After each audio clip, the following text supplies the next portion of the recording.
Well, on August 23rd, in 2014, I went with my buddies to a desert race in Panaca, Nevada, and we started the race on the dirt bikes, and we got to the pit stop. It's a 90-mile race, so at about 50 miles we had to do a pit stop, and filled up with gas, and they told me I was in 6th place, so I got competitive and started going a little faster.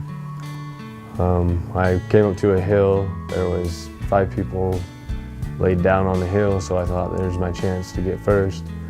So I flew up the hill, going pretty quick, got to the top and it was rocky, and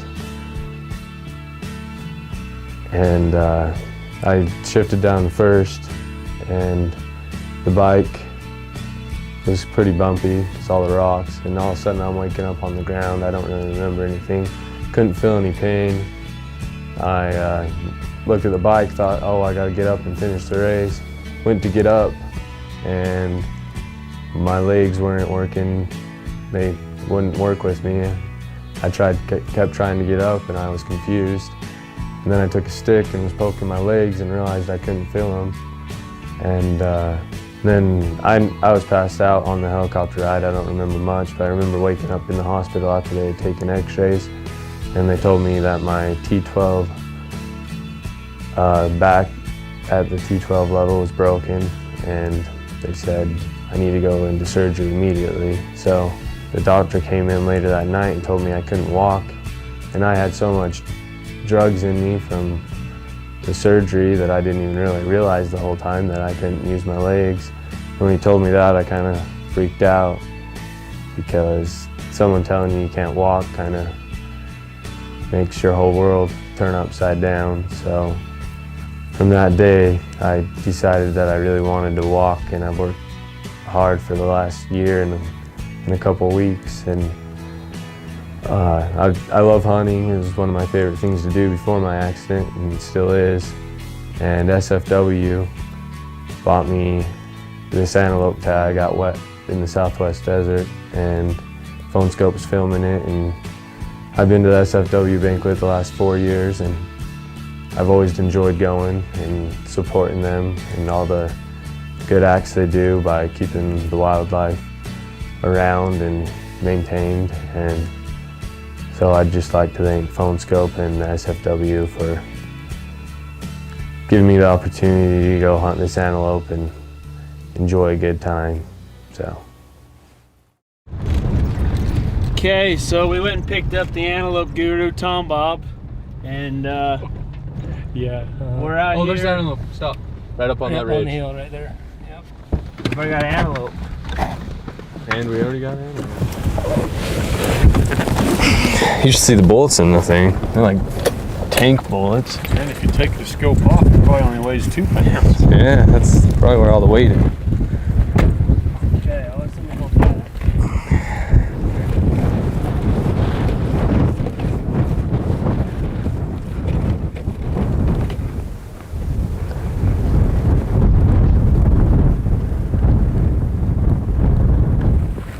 It could be that. Well, there's a doe on the outside.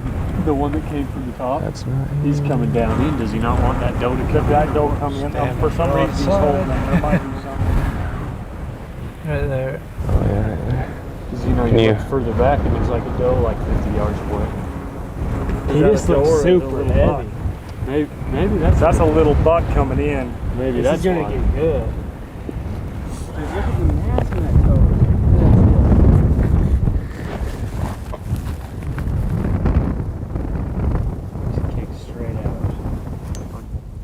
So you think they won't move this area though? He's gonna stay. So we should go look and see if there's some others. Yeah. He's gonna stay. So if he's gonna stay, we can go see if there's any others and come back. Right. He ain't gonna go. As long as no hunters are back in here. Right. So. Yeah.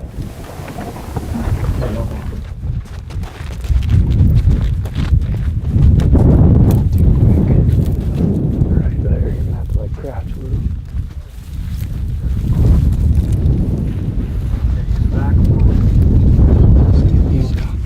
Not that far away, Dad.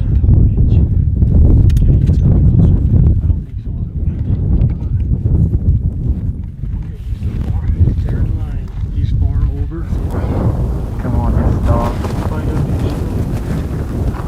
those things. Okay, hold in. They're gonna get up there on that hill and they're gonna stop. Alright. He's the very back one Of the group. of the group. Not the one all alone. Yeah, and he's about to stop. Oh, he's by himself. I can't even find a goat. I'm gonna screw you Can you back. find those 4 rocks? There, now move that over a little bit. Okay, so the 4 rocks that are down low. Right above him. Straight up. Oh, alright. Well, we chased these goats, crossed here, and they went over the hill, and they were about 900, was it 900? 900 yards away. And he finally popped out broadside, but my crew, they didn't know it was the right goat, so I didn't shoot. We didn't want to do it, but Papa did. And my dad had just shot the wrong elk, so we didn't want to do 2 in a row. So anyways, he got too far away and went over the ridge, so we'll have to come back tomorrow and see if we can catch him over there. Okay, so it was the last day of my hunt. So it was me and my dad, and that night, the night before, we loaded up my Razor 1000, and our plan was just to stay out there the whole day until I got one, because it was the last day. And the days before that, we had chased around all the different ones that I wanted forever and shot at them at big distances, and I never could hit it. But as soon as my dad and me pulled up, we seen a decent sized one up on the ridge. So we unloaded the Razor, and we went going after it. My dad was driving, I was in the passenger seat with the gun, and we got up on the ridge, and there it was. And my dad was like, it's like 300 yards, so I put it on the 3 mark and went right over him, so it must have been a little closer. But as soon as I shot, the one I had been looking for popped up on the other ridge, and so we took off after it, and we chased it forever, and they were going around peaks and we couldn't see them, and then finally I had a little gap, like 10-second gap, and I knew it was the buck, so I shot, and my dad's like, you missed. And I was like, I don't know, I think it sounded like I hit something, and my dad's like, I'll go check. So after I shot the antelope, my dad went over there to check if I hit it, and he comes around, he's like, yep, you got it. And we rode around on the Razor, and it was a super steep ridge, but the antelope was still alive. It was sitting there, and we just waited, let it die off. Didn't want to shoot it because knowing my luck, I would have hit the horn or something. But anyways, I just wanted to thank SFW and Phoneskope for giving me the opportunity, and just thanks again.